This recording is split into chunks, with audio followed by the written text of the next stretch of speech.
todos. É um prazer estar aqui apresentando o nosso trabalho, a iniciativa Café e Clima, com pessoas importantes da cadeia do café. Bom, iniciando esse trabalho, a gente gostaria de frisar aqui a visão dos produtores no desafio para a produção de café. Então, foi um questionário que nós aplicamos no Brasil, na região da América Central, Trifínio, Vietnã e Tanzânia, perguntando eles qual a visão, quais os principais desafios na produção do café. Então, nós ranqueamos esses 3 primeiros, com 3 pontos para o primeiro, 2 e 1 ponto para o terceiro.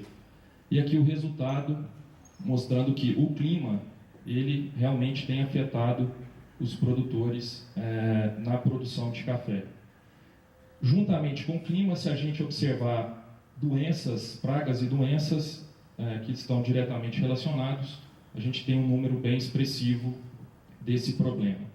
Aqui no Brasil é importante a gente frisar esse resultado, foi aplicado na região do Vale do Jequitinhonha, no município de Capelinha, que realmente a mudança climática tem afetado muito o trabalho deles. Bom, com base nesse cenário de desafio dos produtores, foi formada a iniciativa Café e Clima pelos membros Apaulig da Finlândia, Jojo Hanson da Noruega, Grupo Neumann da Alemanha, Lofberg da Suécia, Tibo da Alemanha, Fundação Giuseppe Peric Lavazza da Itália e a própria GIZ. E, bom, novos parceiros estão observando a importância desse trabalho e estão aderindo à iniciativa, como a Frank da Croácia, Econ da Suíça, Tim Hortons do Canadá e a CIDA. Interessante que são, dentro do mesmo slide, temos ali Grupo Neumann e Econ, que são concorrentes, mas unidos por esse trabalho, né? A implementação é da Hans Neumann, Hans R. Neumann Stiftung, que é a Fundação Neumann, o CAB, que também está aqui representado pelo Dr. Peter Baker, e GIZ. Bom, a iniciativa estava prevista até agosto desse ano, a gente já conseguiu a prorrogação até o final deste ano, com uma expectativa de até dezembro do próximo ano. Bom, onde a iniciativa Café e Clima está atuando? Ela está atuando em 4 países chaves para a cafeicultura mundial, que seria na região do Trifínio, né, na América Central, Guatemala, Brasil, Tanzânia e Vietnã, que engloba ali produção de café arábica, robusta, processamento via seca, úmida, café sombreado, pleno sol, ou seja, uma boa representatividade. Bom, como que é a abordagem da nossa iniciativa? Então, nós desenvolvemos os passos para a implementação desse trabalho, e o primeiro deles é a avaliação de risco, né, na determinada região. Então, inicialmente é necessário conhecer os problemas, né, para se estruturar uma estratégia de combate. Sensibilização e identificação. Então, é importante sensibilizar os produtores, os agentes da cadeia, sobre a realidade do clima e identificar opções de adaptação, identificar ferramentas, mecanismos para que se possa reduzir os riscos. Um plano de trabalho, né, para a implementação das atividades. E o quarto passo seria a implementação, como criar uma capacidade de adaptação, testar ferramentas através de escolas de campo, de unidades de demonstração, testando essas ferramentas identificadas. O monitoramento e avaliação é o próximo passo, que evidencia se as ferramentas estão dando uma resposta eficaz ou não, gera uma análise de custo-benefício dessas ferramentas para que a gente possa estar orientando melhor os produtores. E, finalmente, a reavaliação e sistematização, que a gente conta com um comitê de expertos da cadeia do café, formado por produtores rurais, por agentes de extensão, de pesquisa, universidades, que avaliam o trabalho que está sendo feito e norteiam as atividades. Aqui, como parte do processo, a gente tem um processo que a gente chama triangulação, que é para quê? Para a gente ter certeza que nós estamos projetando a ferramenta certa para o usuário certo. Então, por que triangulação? Porque a gente coleta informação de atores chaves, que são de 3 atores chaves, que são os produtores, que são os conhecedores da realidade local, né, estão há 30, 40 ou mais anos na região e conhecem bem. Os especialistas locais, que são os extensionistas, que têm uma capacidade de análise um pouco mais apurada do que os produtores, e dados científicos de muitos dos senhores que estão aqui. Então, quando essas 3 bases elas convergem, então isso mostra que nós estamos indo no caminho certo. Então aqui é um exemplo claro da triangulação, que a iniciativa Café e Clima ela pode fornecer informações que as temperaturas têm aumentado, e quando essas informações são confirmadas com a vivência prática dos produtores e agentes de extensão, fornece evidências convincentes de que o clima está influenciando a produção de café. Esse é um trabalho que a iniciativa Café e Clima está desenvolvendo em parceria com o FMG e o INPE, que nós coletamos dados climáticos de mais de 100 estações, de 1960 a 2011, e aqui eles foram divididos em 2 períodos. Isso aqui é com relação à temperatura máxima média.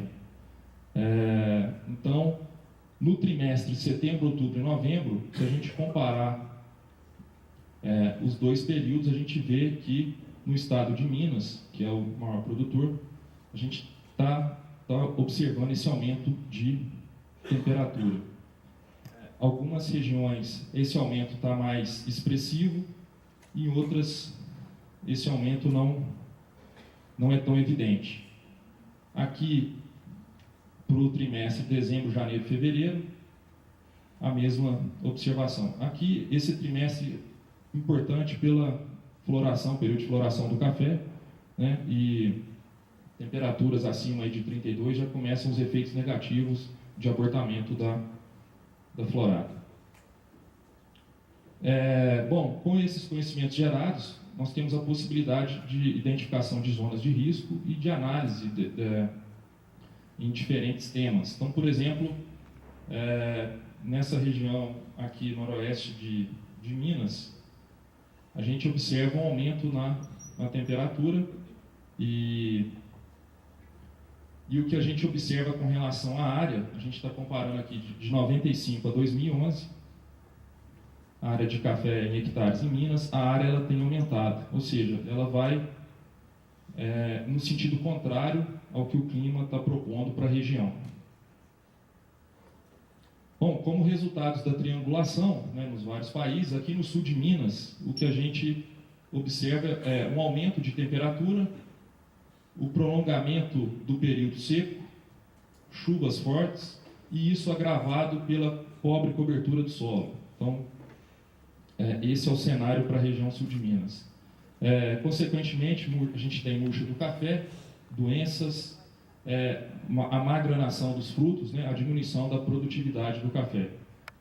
Para as outras regiões, não vou ficar aqui citando, somente aqui na região da América Central, a questão da ferrugem, né, e deslizamento de terras, que todos vocês aí estão acompanhando.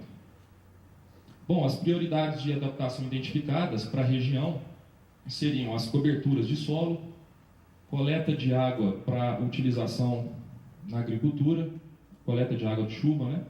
Controle de erosão, mudas vigorosas e barreiras quebra-vento.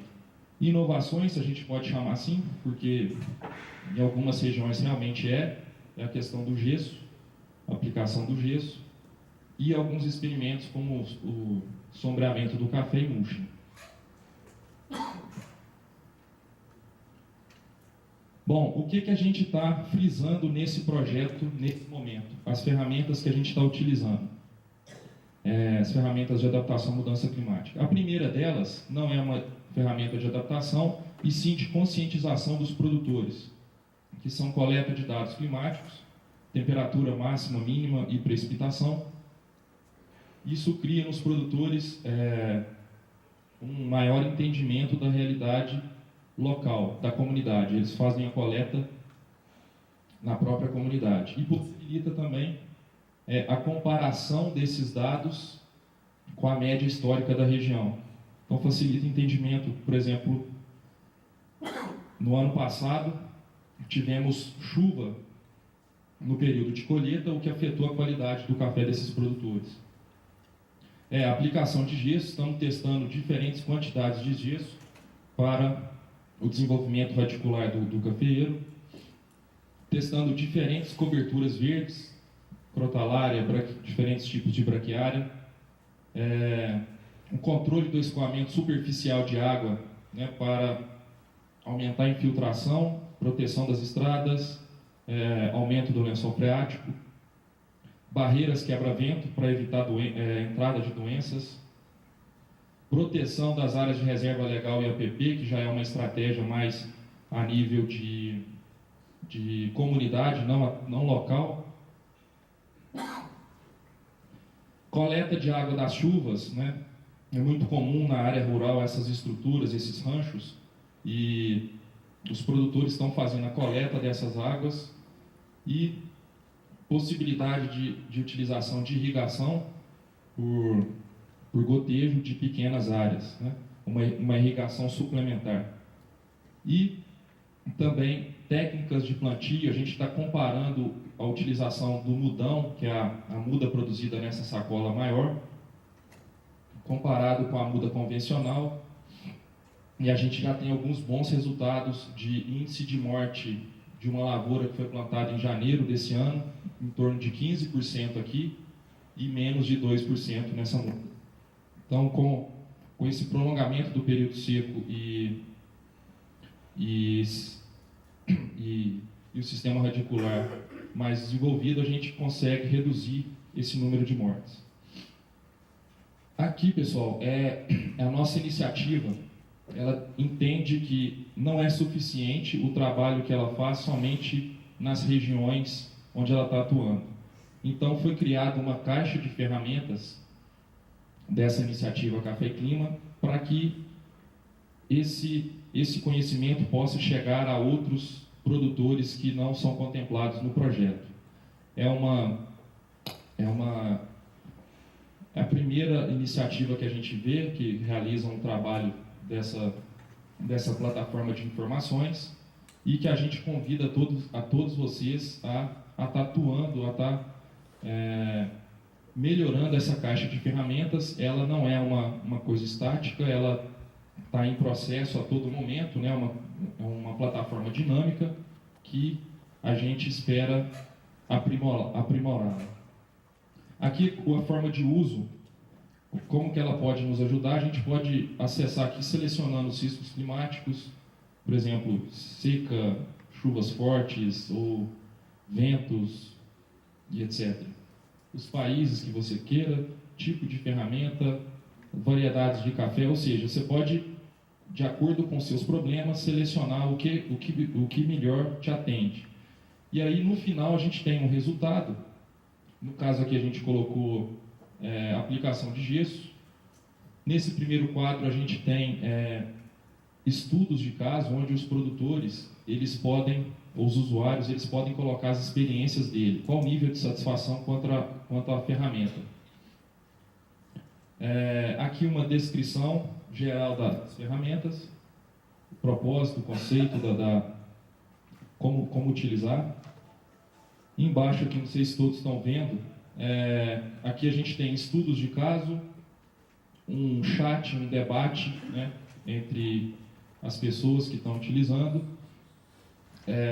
fotos, vídeos, tudo isso pode ser acessado através dessa caixa de ferramentas. Bom, o que a gente já conquistou a nível do produtor? Criação de consciência, mudança climática, foram feitas várias capacitações junto a eles, geração de estudos de caso, treinamentos através das escolas de campo de agricultores, que é é uma forma de estar testando essas ferramentas e gerando conhecimento junto a eles. Conhecimento e acesso aos mecanismos de apoio financeiro, que vem de encontro ao que o Pedro falou antes da iniciativa da IDH.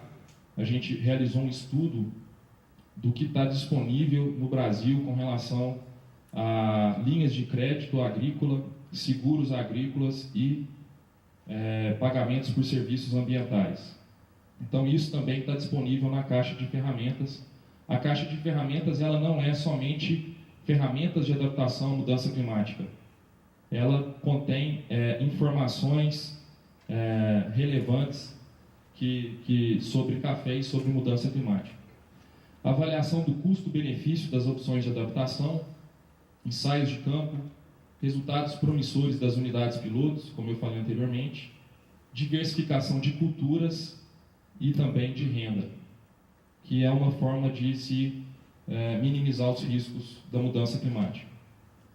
Bom, para finalizar aqui uma pequena reflexão de que precisamos fazer mais, fazer com que as pesquisas geradas cheguem até os produtores e de uma forma integrada. O Sr. Michael Opitz usa muito isso e estou de acordo que precisamos integrar mais os esforços e não trabalhar cada um separado, porque o caminho vai ser mais difícil. Então a gente tem muita conversa, muitas discussões, vários modelos climáticos, um grande número de avaliações, porém pouca ação a nível de produtor, ao nível de campo.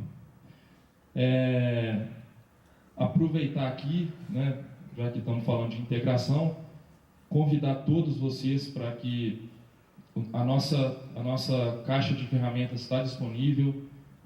Podemos ter outras pessoas para gerenciar, gostaríamos de ter outras entidades contribuindo com ela.